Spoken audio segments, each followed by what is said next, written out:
Nakakaramdam daw ng kababalaghan ang mga empleyado ng isang opisina sa Valenzuela. Tingin nila may kinalaman ito sa patay na puno sa gilid ng kanilang opisina. Para bigyan ng mukhang balita, Mobile Journal, Ray Vicente.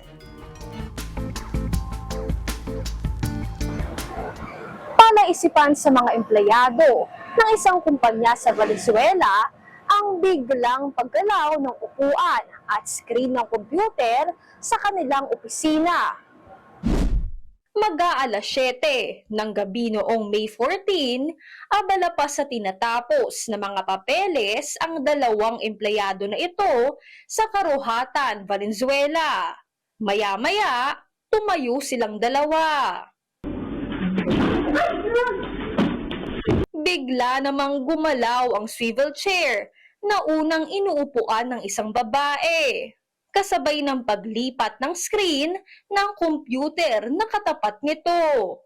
Kapag ikaw pa talaga yung nakaramdam, is iba yung feeling na nakakatakot. Sinasabi din po sa comments na pressure daw po ng upuan, yung pagtayo daw po, doon daw po umangat. Kasi sa video po makikita po na hindi po siya umangat bigla na lang po siyang gumalaw.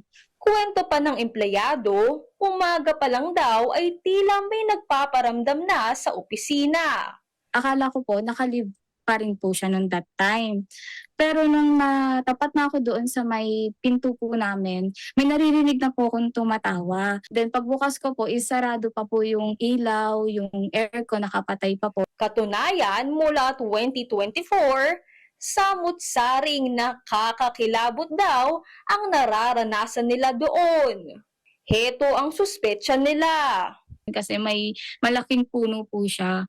So, hindi po yung tinatanggal ng may-ari po. Yung puno po is patay na po siya. Ito naman ang palagay ng isang paranormal expert.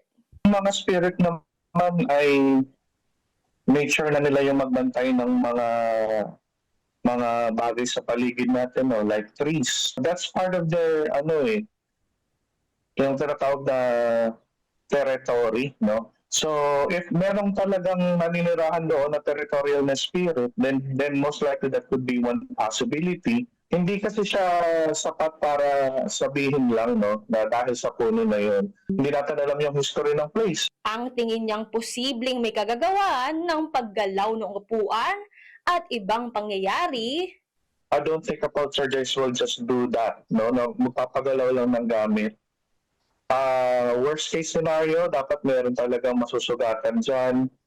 There's a chance na meron sasaniban dyan. There's a chance na may masisirang gamit. We are not debunking that this could be a paranormal phenomena rin naman. Siguro magpadala doon ng isang psychic at gumawa ng investigation.